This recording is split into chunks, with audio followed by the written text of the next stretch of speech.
Welcome back to Football Friday night. Pink tie maybe next week, Graham, in October. We'll get to the top 10 showdown in the Peach Fields in a minute, I promise. But we'd have to see a team that we didn't get to see last week, these Midland Valley Mustangs that are red hot right now. That's right, Graham. After the bye week in Week 7, 6-0 Midland Valley begin region play tonight on the road at Airport. Last time we saw the Mustangs, they crushed Swansea 77-0. Trayvon Dunbar, more than 1,200 yards, 14 touchdowns. Don't forget the Prestons. Both juniors, Preston McNair, the running back, Preston Butler, the quarterback. Well, by the time our friends in Columbia got there, it was 28-0. It was 28-0 by the end of the first quarter. Third quarter, up 42-7 now. There was Trey pushing the Eagles into the end zone with him. Where's that South Carolina offer for Trayvon Dunbar? Just got one for Braylon Staley. Next jive, Jesse Ray Hoover dropping back to pass, 50-50 ball. Hawkins, Andon Hawkins. What a pick. Ball hawking it. Brings it down for the Valley, and not long after, Balin Berenson drops back, scrambles. Oh, cut that one out. Here's the nail in the coffin. Charlie Jackson in for Midland Valley, 45 yards, and they gallop past the Eagles 56-7. They host Midland. They're at Aiken next week, then at home against South Aiken and North Augusta to finish region play. Mustangs keep rolling. Last night, North Augusta hosting Aiken High on senior night. Yellow Jackets on the move here with Corey Tillman. You heard his name before, and he hits Evan Waldhaller for the short yardage touchdown, and the extra point is good, so North Augusta leads 7-0. Still 7-0 for the Yellow Jackets. Aiken trying to get the ball through the air, but Luke Jones' pass is picked off by Cam Jackson, and the senior goes in for the pick six. North Augusta led 21-0 at the half, and they pull out in this one 35-19. By the way, shout out to Jack Stevens. Check out the story on WJBF. Great kicker, and he just broke his brother's record, Drew, who's at Iowa right now playing football. It was a good story. All right, time to do the big one in the Peach Fields. Last season, Strom Thurmond upset then #1 Saluda in the regular season, but Saluda got revenge, knocking Strom out of the playoffs. Both ranked in the top 10 this year. We've been waiting on this one, and maybe Strom Thurmond was waiting a little more. Rebs up 14-3 in the second, looking to add more. Quan Edmond to, this is the top play nominee. Jay Sewell tiptoeing it on the line down to the 22, first down.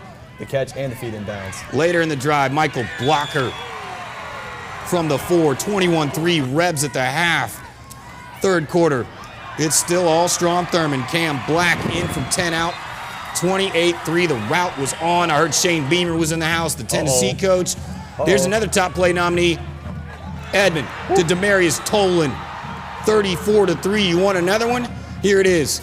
You knew a Braylon Staley highlight was coming, and there's a 3-pack of top play nominees. Rebs poured it on the Tigers, 48-3. He's committed. Here's Andrew Webb. Yeah, boys play good, man. I'm proud of them. You know, we all knew we were going to be ready to play.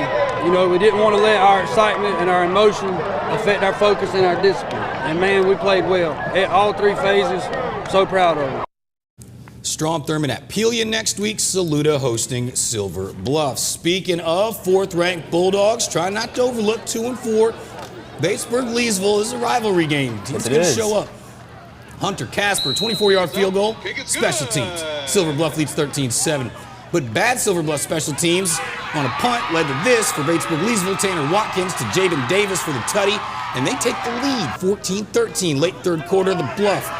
Jadakiss Wright in for Mackenzie Atterbury at quarterback, keeps it 40 yards. He gone. Mom, get the camera. We're going to the end zone. PAT no good. Bluff in front, 19-14. Next possession, they're sticking with Jadakiss Wright.